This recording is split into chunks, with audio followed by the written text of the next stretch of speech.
have a flash flood emergency in the city of Atlanta. We're thankful in the city that the storm diverted east so that it didn't come as direct over the city of Atlanta, but we did have a lot of rain throughout the last couple of days, and it resulted in flooding, as well as we had some high winds that also led to some trees being down. I'm joined here by a number of people that we'll make sure you hear from soon, but I wanted to just go over some of the things that have happened overnight and then this morning. Currently, we are still dealing with flash floods across the city of Atlanta because of our hilly environment. The bottom and basins of some of those hills resulted in flooding, where we have our storm drains that's been cleaned out over the past couple of days, but of course there's still some creeks that overflow as well as the Chattahoochee River. So we've resulted in some flooding in the Buckhead area as well as some other low-lying areas. Thankfully, some of our other trouble hotspots normally, like the AUC Center, Vine City, English Avenue, Peoplestown, we haven't seen a significant amount of flooding in those areas, so we hope that continues. Overnight, we did experience some individuals that were stranded in their vehicles, and we've had swift recovery by Atlanta Fire Rescue Department to be able to rescue, to do about 20 rescues to save people with boats, as well as to get them out of their cars, and some were in their apartments. We've rescued pets and entire families. So thanks to our outstanding leadership and committed individuals at Atlanta Fire Rescue Department to be able to go into those areas and save those lives. We've been very careful to make sure we communicate with our senior centers and senior citizens. We have about 80 facilities with Atlanta Housing and other organizations that we have sent teams out and that we've called and checked on. At this time, we have nothing of significance to note at any of our senior centers, so we are thankful about that, and we stay in constant communication with them. As well as our unsheltered population, we opened up and made sure that Gateway Center had beds and adequate spacing for them, and at the time that they would overflow, we've moved individuals also to AMC Wellstars campus, where we have ample beds and facilities there. If that should overflow, we also have our recreation center, our Central Avenue Recreation Center. So we have provisions there as well for our unsheltered. And we had a number of individuals that did reside with us last night, and we will have that provision available for tonight as well.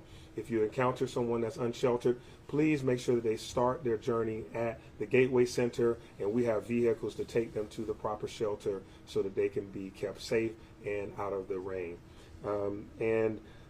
We have experienced a number of individuals that decided to try to drive in this weather during this time. We are cautioning folks to stay out of the roadway, to please stay at home.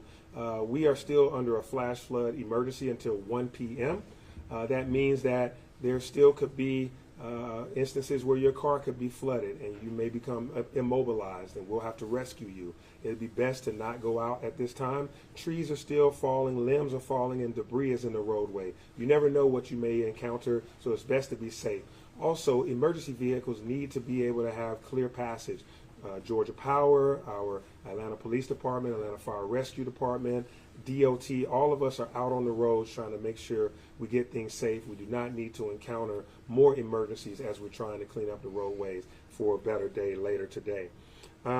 I've spoken with the governor about the state of affairs in the state. Of course, he's been diligent in working with teams all across the state, and he and I have stayed in constant contact about things that the city may need. So those provisions are available to us. We talked to GEMA, talked to FEMA. Our emergency preparedness and emergency management teams have been working around the clock. I'll say a few more things. Our 911 services and 311 services are also 24-hour operations during this time. We've received about 1,000 phone calls over the past day with 911 and 311. That is actually pretty normal call volume for our city. So we thank you all for making the proper call to the proper places.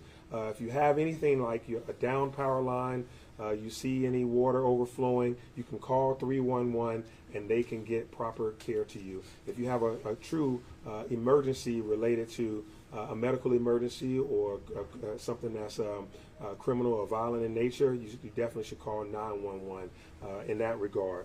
We want to make sure that everybody is safe as we go through this. We are still having adequate provisions at our water treatment plants and our sewage plants. So things are still operating there. And as the river continues to rise, we do make sure we monitor RM Clayton plant because it is very close to the Chattahoochee River, and that river has gotten about 12 feet of water. So we are watching the banks of that. And so now I think I've covered all of my bases. I want to make sure that you all stay updated by going to www.atlantagA.gov, www.atlantagA.gov, because it will let you know when garbage pickups may have moved from today to tomorrow. It'll let you know about those, about various closures, road closures, detours, ways for you to be able to contact the city should you need something, or provisions for those that are experiencing homelessness, etc. AtlantaGA.gov, and you can follow us on social media at the City of Atlanta on all platforms that you may think of. From there, I want to turn it over to Kim Green, the CEO of Georgia Power, who can give us an update on the activities of Georgia Power. Kim? Thank you so much, Mayor. Again, thank you very much to you for your partnership and your team's partnership. This is certainly a team effort as we work to restore power. Currently, Georgia Power has 40,000 customers without power. Overnight and over the past 24 to 48 hours, we've actually restored power to over 120,000 customers. So we really have had two storms. We had a storm on Wednesday evening followed by this horrible and huge Hurricane Helene, which of course has created tremendous damage. And all of that rain is leading to very saturated ground, and trees, unfortunately, will continue to fall. So we do expect the number of outages to continue to rise. I assure you that we want to get your power back on just as safely and as quickly as possible. We have over 1,700 crews out and about restoring power as we speak. As the mayor said, it's really important for us to be able to access the roads and the areas where the outages do occur. So please, if you can, stay off the streets, but let us know about downed trees and information about our power lines. Please stay away from any downed power lines. You can take a picture, don't get too close, stay away, stay safe. We do know, thanks to a very technical system, a much more technologically advanced system than we had only a few years ago. We have smart meters. Those smart meters ping us and let us know when your power is out.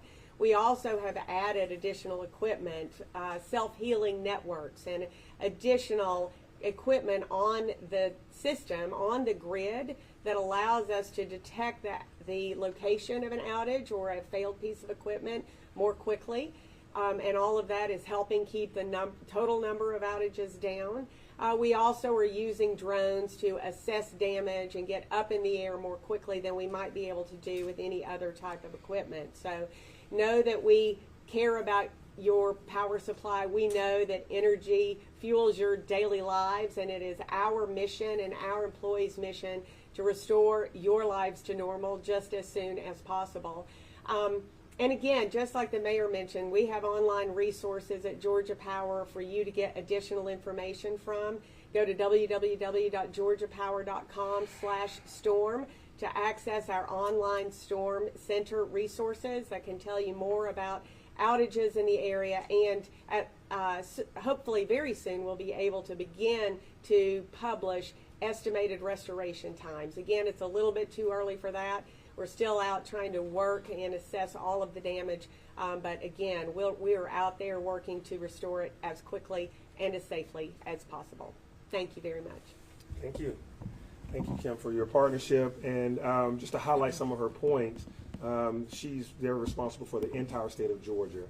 And we've seen that this storm has really hit other parts of our state. So they've been up all night. Crews have been all over trying to make sure they restore power. Augusta, Brunswick, Savannah were hit harder than us, while we have about 6% of our customers without power.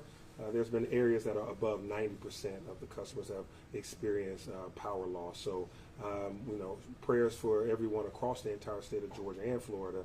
We're thankful in the city of Atlanta that while we do have some power outages, we don't have as many as others. And we are asking for your patience. Thank you for your patience so far. We are going to get to you as soon as possible.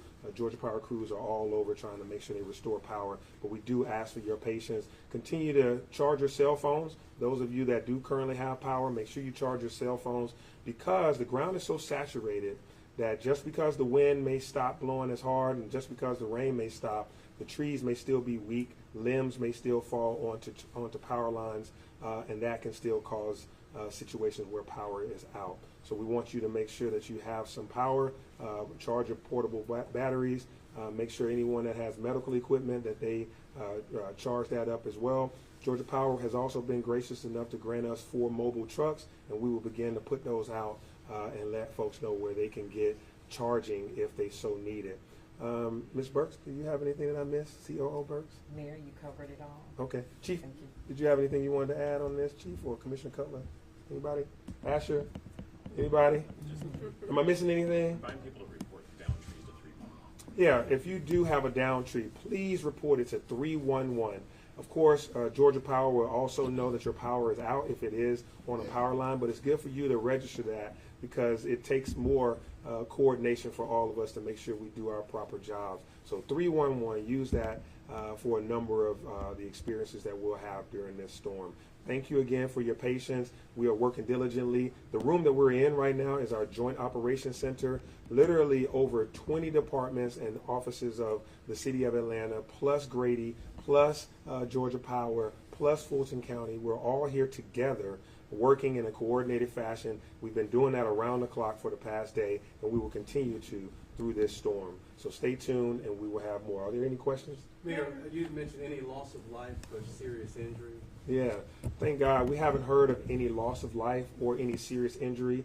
Even those individuals that were rescued, they were kept whole. Their families were all intact, even the infants and the pets. So we're thankful for that, and we want to keep that. What danger, speaking of rescues, what danger does it pose to your employees when they have to go out and attempt these rescues? Yeah, this was a very tough night. High winds, a lot of rain, and it's dark, as well as some lightning.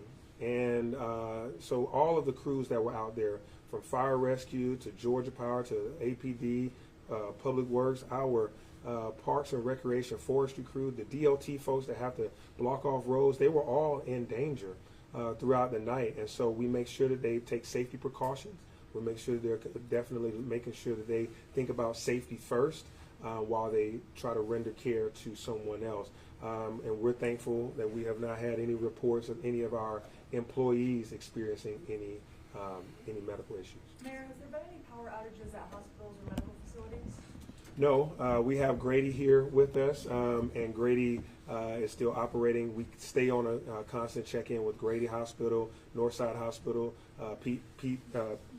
Piedmont Hospital, as well as Emory, to make sure that they're all still operational. Everybody's doing fine, and we have ambulance services as well that we do periodic check-ins to make sure that we have ample coverage. What is your hardest hit area? It's just a different reasons. So right now in our Northwest Atlanta corridor, near Buckhead and Peachtree Creek and Nancy Creek, you're seeing the creeks rise, and so you have flooding. That's where you saw the boat rescues that have occurred, and you're seeing lawns with water in them. Some of that is causing, those are troubled areas because of the floods. And then we've had power lines down in other areas. And so those folks are experiencing loss of power. I don't want to weigh what's worse, but those are the things that we're seeing. In Collier Heights, where I live, there's a couple of down trees there too. Mayor, do you think the declogging of a lot of those storm drains made the difference with the flooding citywide? Absolutely. The Department of Watershed Management getting out there early and doing so on a frequency or routine basis. We are aware of where our normal debris might go into our storm drains, where it comes from. Some of those low-lying areas, like I say, Atlanta's very hilly. So they've gone in there on multiple occasions as we got ahead of this storm. So much pre-event work went on. We've learned a lot, and we've prepared a lot. And they got in there and cleaned out those drains. Imagine what used to happen at Peoplestown. Remember what used to happen at Clark Atlanta University and in the AUC in Vine City, English Avenue. We're thankful for the vault install that we did at Cook Park. That's absorbing water. You look at Old Fourth Ward Park, these parks that have vaults underneath them, that technology and that innovation has really played out well to help us with that instance. I was talking to Commissioner Cutler about even in Buckhead where we are seeing flooding, Chastain Golf Course and other areas are doing what they're supposed to do, is absorb this water and keep it out of the storm drain. So it's kind of a bio-eco solution, you know, the water will subside soon, and that will give us some relief. Mayor, could the city have blocked off that Nancy Creek Peachtree Battle Road? Because we've seen this problem every time a huge storm comes in. Could we kind of block that off to keep people out of that area? I'm not sure. I mean, this is yeah, you're right. That Peachtree Battle area, Memorial Park down there, and Nancy Creek. I know that area quite well. It floods in a normal thunderstorm without having a Category 4 hurricane backing it. So it's something that we are constantly looking at and constantly working on. I used to be an engineer. I'm you know, try to think it through with you, but I can't come up with nothing right now. Any more questions from anyone else? All right, thank you. All right, thank you all. Thank you. Thank you. Thank you. Yes, sir.